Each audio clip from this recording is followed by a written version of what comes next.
A very good evening. This is the PNGTV Live News Bulletin at 7 o'clock. I'm Belinda Cora. Tomorrow's State of Origin Series opener will be the first time since Game 2, 2013, that Queensland have gone into an Origin match without stars Billy Slater, Jonathan Thurston, Cooper Cronk and Cameron Smith. With fullback Slater ruled out due to injury and other three retired from rep duties, the Blues fancy their chances of taking Game 1. But it will not be easy task for the New South Wales side, which will feature 11 new players in tomorrow's clash. PNGTV Live spoke to some fans in Port Moresby to get their predictions on who they think will come out victorious in Game 1. Meeting was predict me tomorrow game of Blues per win. Na I think number one block full black block Blues per putting one but trainer boss. Long time year can kill him. Maroons come, but tomorrow and time Blues meeting was a Blues per win. Miss House Maroons per win. Crunch because I'm going to say tomorrow by come on them 26 na 6-0 number of Sempa come out. Prediction to me was a Blues per win.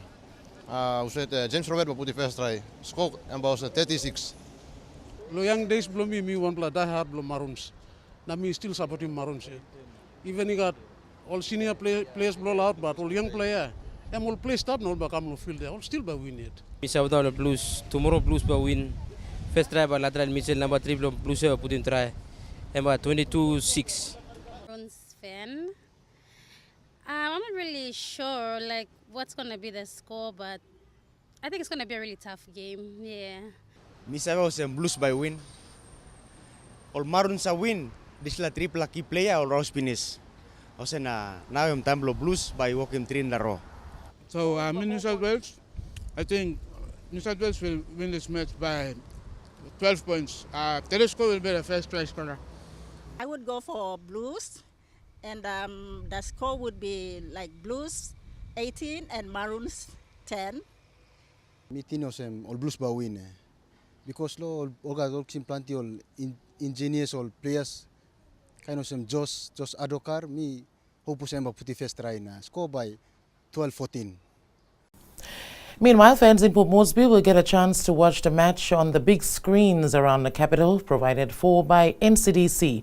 The big screens will be located at the Jackpidik Park, Erima, Hohola, IPA Park, Tokarara Market, Casio Roundabout, Gerehu, Koki, Wanigela, Pari, 9 Mile Morobe Block, Tarama, Murata Community Hall, Elavala, Baroni, Kirakira Cricket Grounds and ATS.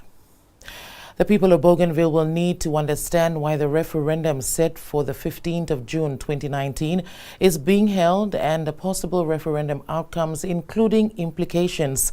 This was highlighted at the National Conference on Bougainville Referendum underway in Port Moresby. Quintin Anaime with this report. The conference is organized by the PNG National Research Institute that has invited PNG and the Autonomous Region of Bougainville government officials to contribute to discussions. The aim of the conference is to have a national conversation on the referendum. PNG NRI Director Dr. Osborne Sanida explains we need to have a well-prepared and well-administered referendum for Bougainville's political future. What are the possible referendum outcomes and their implications?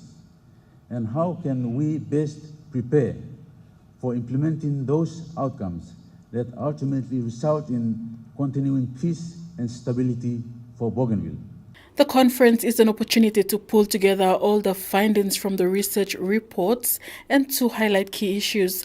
The reports provide the materials for discussion and debate by all stakeholders as part of the preparations to 15th of June 2019 when Bougainville holds its referendum. We would like to facilitate an informed discussion as we prepare for the referendum in the broader community so that the people of Bougainville can consider and make an informed choice for their political future. The conference is an opportunity to bring together different entities and individuals engaged in the preparation for the referendum. Dr. Sanida hopes the contributions from the speakers will enable everyone to understand a bit more of the challenges ahead. Bougainville is still a sensitive issue, and I would urge speakers and participants to be mindful of these sensitivities. At the same time, I would urge us all to respect the views of others and allow for discussions and contributions to take place in a constructive way that helps us to inform as well as extend the boundaries of our understanding. More than 300 participants have registered for the 3 days conference, including members of parliament, ministers of ABG, and members of the Bougainville House of Representatives, heads of foreign missions, and heads of government agencies. Quintina Naime, PNGTV Live. A refugee from Iran was arrested for assaulting a therapist at the Pacific International Hospital clinic last week in Manus. The incident happened at East Lorengau Refugee Transit Camp, Ward 2 at Lorengau Town. The refugee, 27-year-old Mohammed Jamali Peghalai, was arrested and charged for assaulting Dr. Goiba Tineng when he made an appointment to see him at the clinic. The nursing officer alerted Paladin Security, who intervened and removed the refugee and alerted police. The refugee was charged for assault and later released on 200 Kina police bail and will appear in the Lorengau District Court this week. Meantime, another refugee from Iran who was charged for damaging properties on the 20th of May appeared at the Lorengau District Court on the 23rd of May. His lawyer claimed he had a serious mental illness and asked the court to refer him for medical examination on his mental capacity. Manus Provincial Police Commander David Yapu says the medical report is now ready and the matter will be heard again by the court. PPC Yapu appeals to the refugees to respect doctors who have made their time available to see them and not to physically abuse them, otherwise they will withdraw services.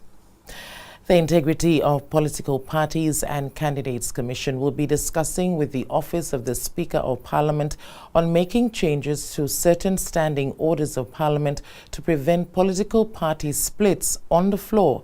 Gregory Avera reports. Pangu Party in last year's election managed to win 16 seats in total. Initially part of the opposition, the party led by leader Sam Basil in September last year moved across to be part of the PNC-led coalition government.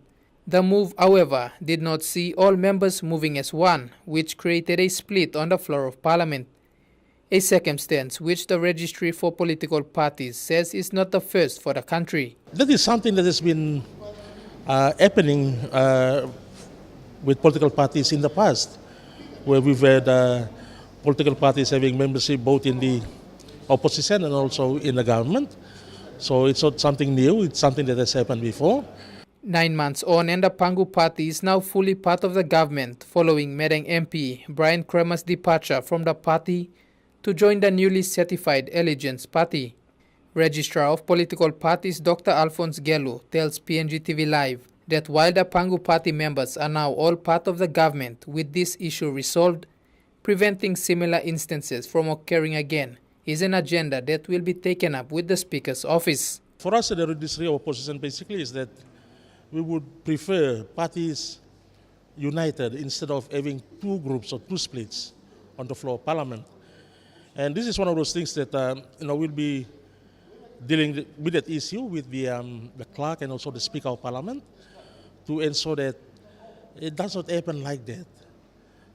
And I think it basically goes back or down to the changes that we need to make to the standing orders of Parliament. But that is a responsibility for the Speaker and the clerk. But we can talk with them on that particular issue to ensure that we don't have that kind of situation, because it is not good for a party to have both members in the opposition and also in government. Dr. Gelu adds that political parties must be seen to be intact, especially on the floor of Parliament. Gregory Avira, PNGTV Live. You're watching PNGTV Live News Bulletin. More after these messages.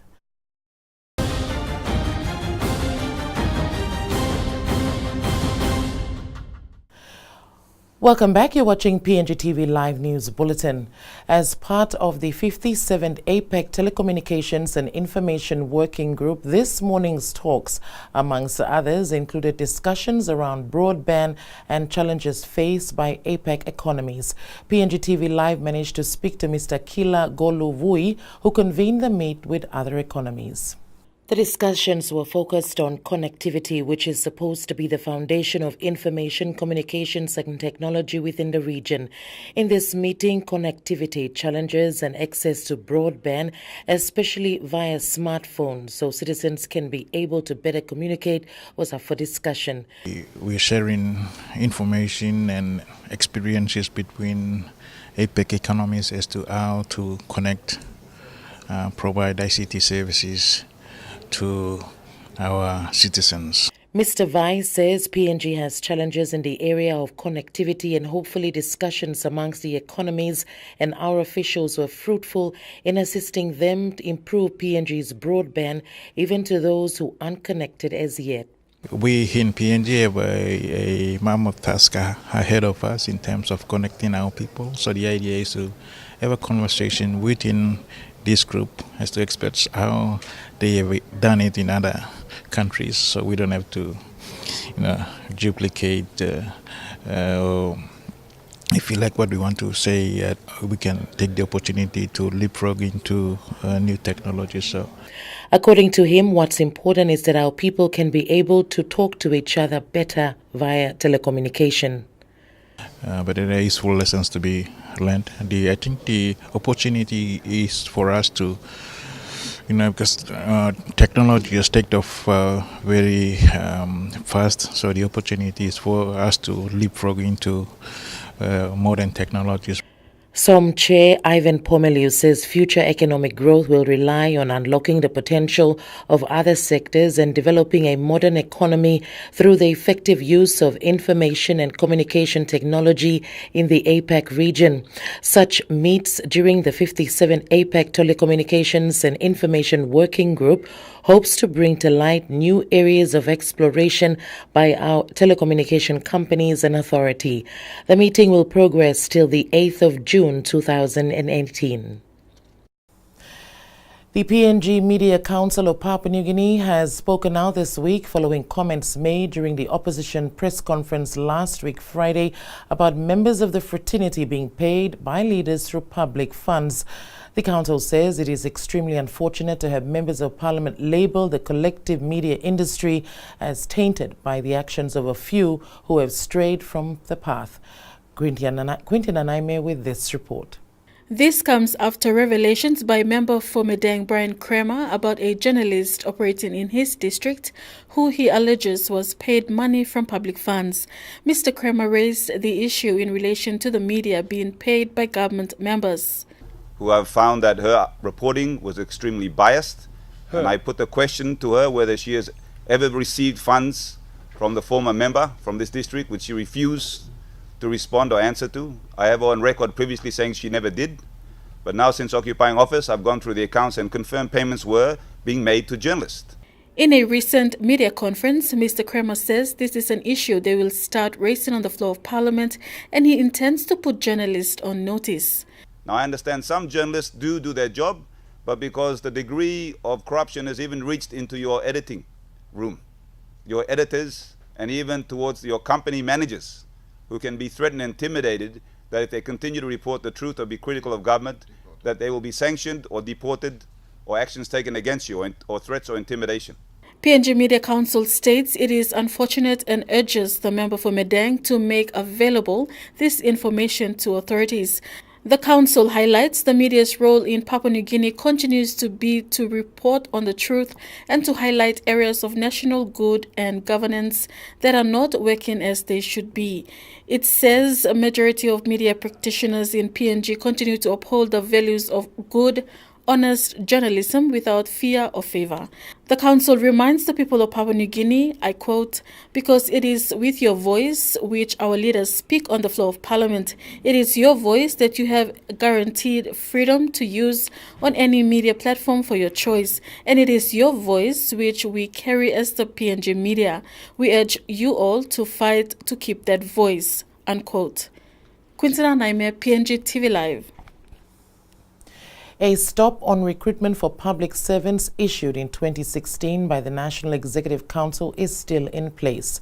Acting Secretary for Personnel Management, Thais Sansan, tells PNGTV Live that while the directive is still in place, certain exceptions have been made for key priority sectors. Gregory Avera reports. Due to the global downturn of commodity prices and tight budget measures, a directive was issued by the National Executive Council for a freeze in recruitment across the public service. 2 years on, and the freeze still stands. Acting Secretary for Personnel Management Thais Sansan confirmed with PNGTV Live that the directive from 2016 is still in place. We've got the government directive on the recruitment freeze is still on, as per an NS edition made in 2016. The acting secretary says while the freeze in recruitment still stands, certain exceptions have been made for key government priority sectors. We are giving exemptions to like agencies, especially those in the health sector, key state services like police and defense. But otherwise, the NS edition still stands. Gregory Avira, PNG TV Live. You're watching PNGTV Live News Bulletin. More after these messages.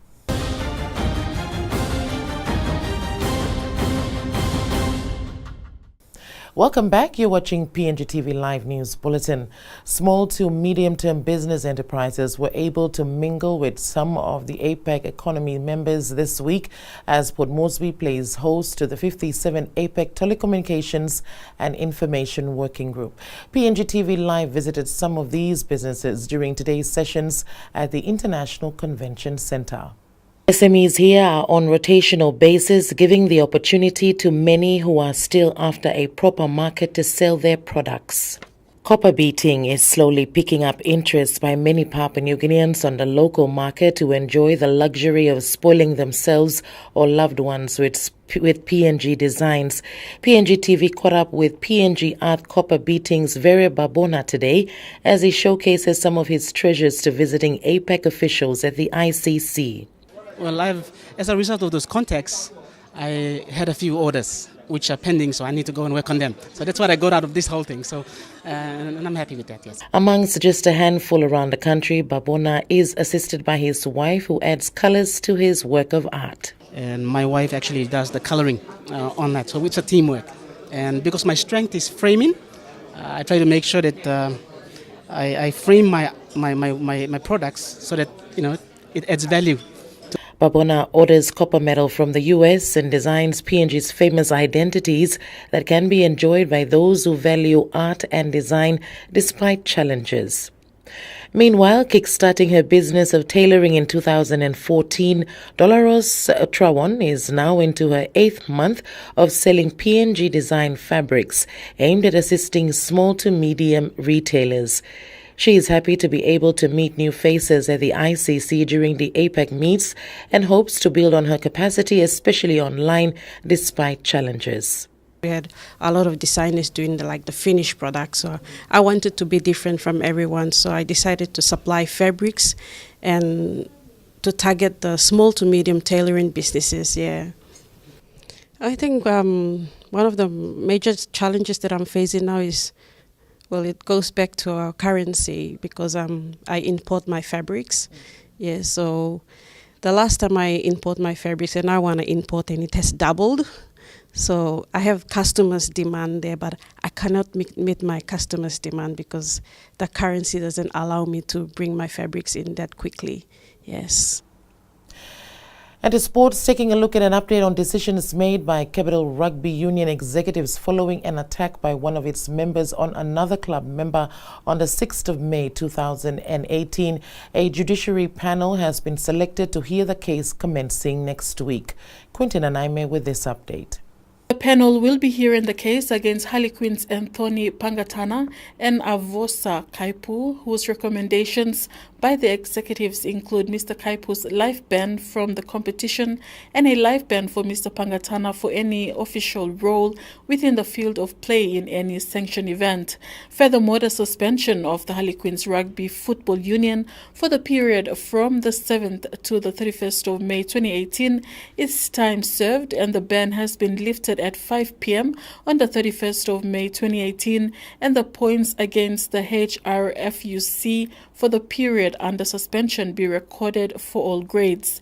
Executives also stated that the penalty of 5,000 kina imposed by CRU against the HRUC be suspended in consideration of the voluntary gesture by the club to meet the medical costs associated with Mr. Elipimi Kini, who was attacked on the field. They have also added that Pangatana and Kaipu be referred to the CRU judiciary on a charge of bringing the game of rugby union into disrupt.